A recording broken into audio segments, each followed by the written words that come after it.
जय श्री श्याम दोस्तों, कैसे हैं आप सब भक्तों। आज हम बात करेंगे शनिवार के व्रत की विधि की, कैसे किया जाता है। इस दिन शनि की पूजा होती है। काला तिल, काले वस्त्र, तेल, उड़द शनि को अति प्रिय होती हैं, इसलिए इनकी शांति के लिए ये पूजा होती है। शनि को जो दशा होती है उसको दूर करने के लिए यह व्रत किया जाता है। शनि का स्तोत्र का पाठ भी विशेष लाभदायक सिद्ध होता है। शनिवार की व्रत की कथा। एक समय सूर्य, चंद्रमा, मंगल, बुध, बृहस्पति, शुक्र, शनि, राहु और केतु इन ग्रहों में आपस में झगड़ा हो गया कि हम सब में सबसे बड़ा कौन है। सब अपने आप को बड़ा कहते थे। जब आपस में कोई निर्णय न हो सका तो सबके सब आपस में झगड़ते हुए इंद्र के पास गए और कहने लगे, आप देवताओं के राजा हैं, इसलिए आप हमारा न्याय करके बतलाइए कि हम 9 ग्रहों में से सबसे बड़ा कौन है। राजा इंद्र उनका प्रश्न सुनकर घबरा गए और कहने लगे, मुझ में यह सामर्थ्य नहीं है कि किसी को बड़ा या छोटा बताऊं। मैं अपने मुख से किसी को नहीं कह सकता हूँ। हाँ, एक उपाय हो सकता है। इस समय पृथ्वी पर राजा विक्रमादित्य दूसरों के दुखों का निवारण करने वाले हैं, इसलिए तुम सब मिलकर उनके पास जाओ, वही तुम्हारे दुखों का निवारण करेंगे। यह सुनकर सभी ग्रह देवता चलकर भूलोक में राजा विक्रमादित्य की सभा में जाकर उपस्थित हुए और अपना प्रश्न राजा के सामने रखा। राजा उनकी बात सुनकर बड़ी चिंता में पड़ गए और मैं अपने मुख से किसको बड़ा और किसको छोटा बताऊं।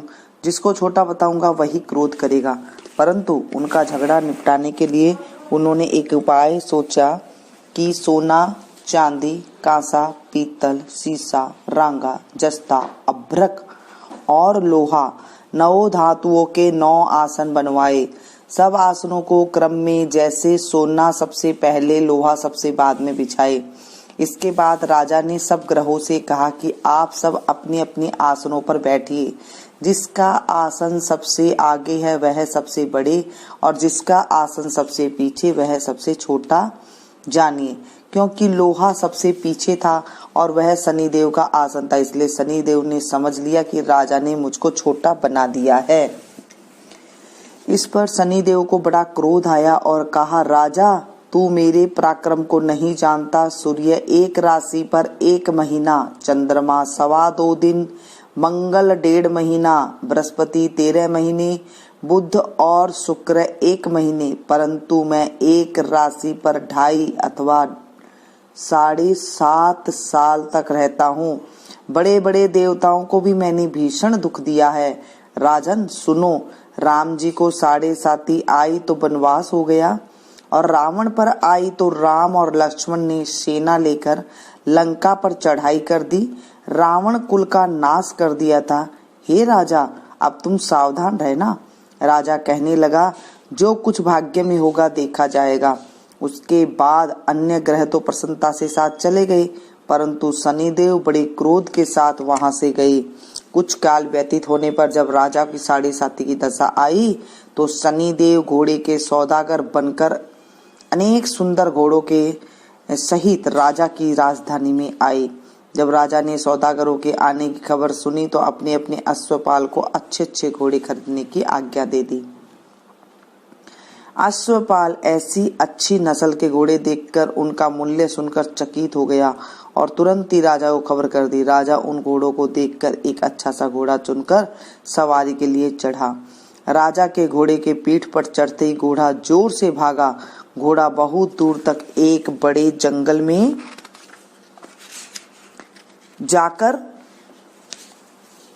राजा को छोड़कर अंतर्ध्यान हो गया। इसके बाद राजा अकेला जंगल में भटकता फिरता रहा, परंतु बहुत देर के बाद राजा को भूख और प्यास से दुखी होकर भटकते भटकते एक ग्वाले को देखा। ग्वाले ने राजा को प्यास से व्याकुल देखकर पानी पिलाया।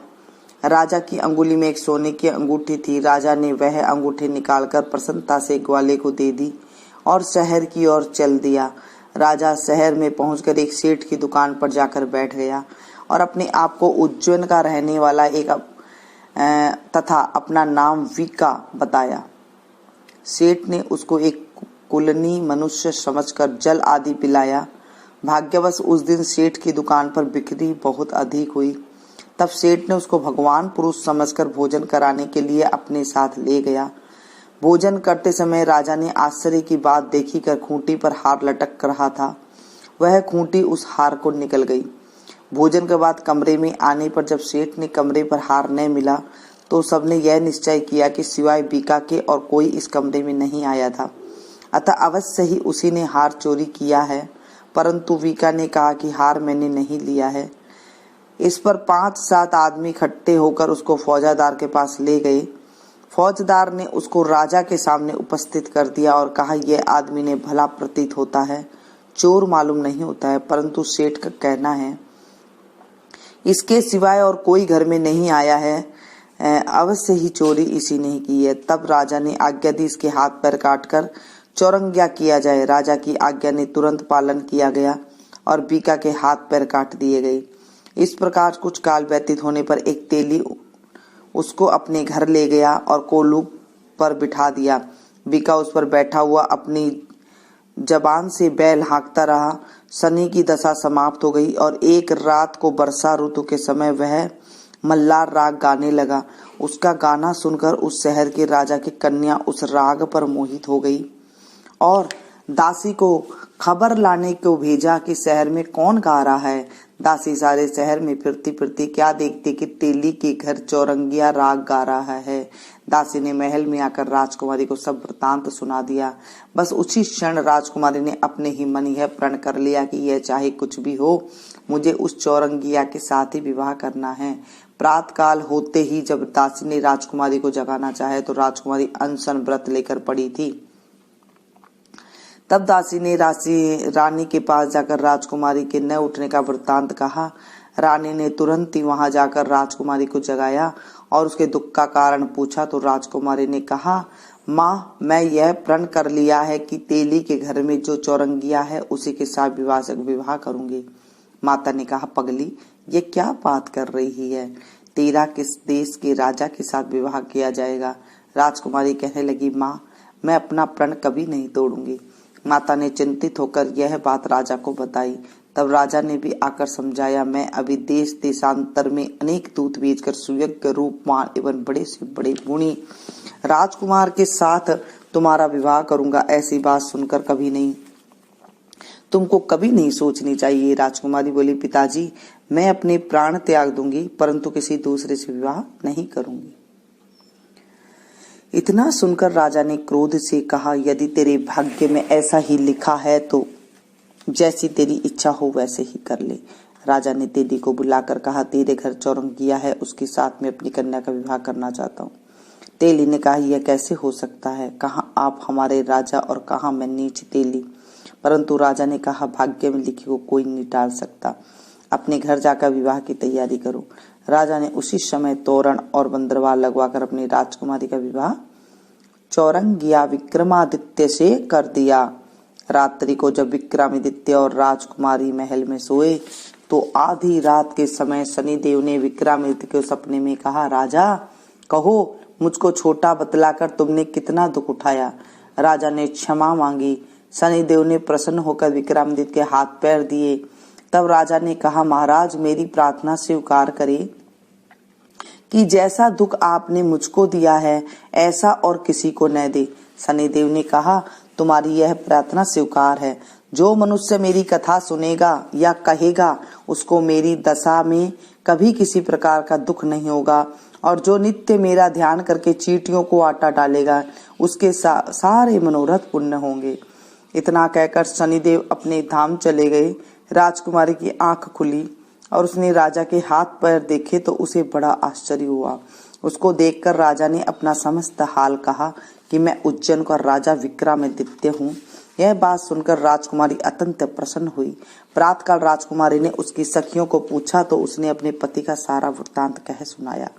तब सबने प्रसन्नता प्रकट की और कहा, ईश्वर, मैं आपकी मनोकामना ईश्वर ने आपकी मनोकामना पूर्ण कर दी है। जब उस सेठ ने यह सुना तो विक्रमादित्य के पास आया और राजकुमार विक्रमादित्य के पैरों में गिरकर क्षमा मांगने लगा। आप पर मैंने झूठा चोरी का इल्जाम लगाया था, अतः आप मुझको जो चाहे दंड दें। राजा ने कहा, मुझ पर शनिदेव का कोप था, इसी कारण यह सब दुख मुझको प्राप्त हुआ। इससे तुम्हारा कोई दोष नहीं है, तुम अपने घर जाकर अपना कार्य करो। सेठ बोला, मुझे तभी शांति मिलेगी जब आप मेरे घर चलकर प्रीतिपूर्वक भोजन करेंगे। राजा ने कहा, जैसी आपकी मर्जी हो वैसा ही करे। सेठ ने अपने घर जाकर अनेक प्रकार के सुंदर भोजन बनवाए और राजा विक्रमादित्य के प्रति भोज दिया। जिस समय वह भोजन कर रहे थे, एक अत्यंत आश्चर्य की बात सबको दिखाई दी। जो खूंटी पर हार निकल गई थी वह अब हार उगल रही है।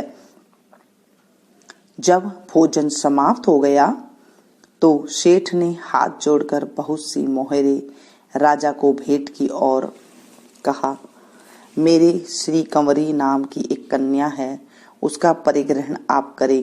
इसके बाद सेठ ने अपनी कन्या का विवाह राजा के साथ कर दिया और बहुत सा दान दहेज आदि दिया। इस प्रकार कुछ दिन तक वहां निवास करने के बाद विक्रमादित्य ने शहर के राजा से कहा, अब मेरी इच्छा जो है उज्जैन जाने की है। फिर कुछ दिन बाद विदा लेकर राजकुमारी मनभावनी सेठ की कन्या श्री कंवरी तथा अनेक दास दासी रथ और पालकियों सहित विक्रमादित्य उज्जैन की तरफ चले।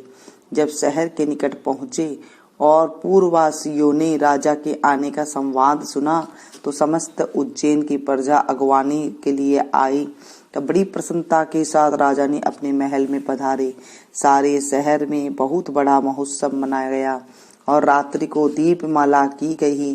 दूसरे दिन राजा ने शहर में यह घोषणा करवाई, शनि देवता सब ग्रहों में सर्वोपरि है। मैंने इनको छोटा बताया था, इसलिए मुझको यह दुख प्राप्त हुआ। इसी कारण सारे शहर में सदा शनि देव की पूजा और कथा होनी चाहिए। राजा और प्रजा अनेक प्रकार के सुख भोगते रहे। जो कोई शनिदेव के इस कथा को पढ़ता है या सुनता है, उसके शनिदेव की कृपा से सब दुख दूर हो जाते हैं। शनिवार की कथा को व्रत के दिन अवश्य पढ़ना चाहिए। ओम शांति शांति शांति।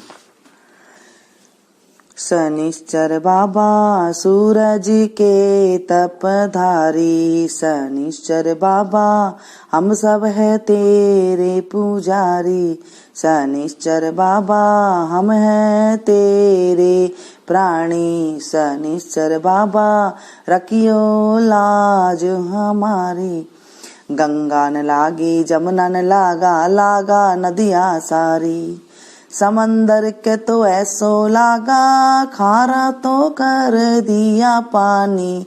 शनिश्चर बाबा सूरज के तपदा, राम लागा लक्ष्मण लागा, लागा सीता रानी। राम न लागा लक्ष्मण लागा, लागा सीता रानी। रावण के तो ऐसा लागा, लंका तो फूंक दे सारी। शनिश्चर बाबा सूरज के तपधारी, शनिश्चर बाबा हम सब हैं तेरे पुजारी। कौरव न लागा पांडव न लागा, लागा द्रौपदी नारी। कौरव न लागा पांडव न लागा, लागा द्रौपदी नारी।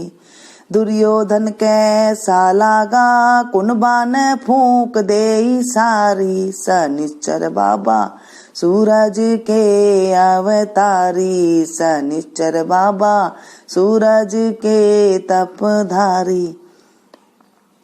राजन लागा प्रजा न लागा, लागा हरिश्चंद्र नारी। राजन लागा प्रजा न लागा, लागा हरिश्चंद्र नारी। हरिश्चंद्र के ऐसा लागा, नीचे गरो भर पानी। शनिश्चर बाबा सूरज के अवतारी, शनिश्चर बाबा सूरज के तपदा।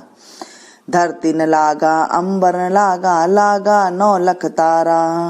धरती न लागा अंबर लागा, लागा 9 लाख तारा। चांद सूरज के ऐसा लागा, ग्रहण पड़ा अति भारी, शनिश्चर बाबा सूरज के अवतारी, शनिश्चर बाबा सूरज के तपधारी। जब बोलो शनिदेव महाराज की जय।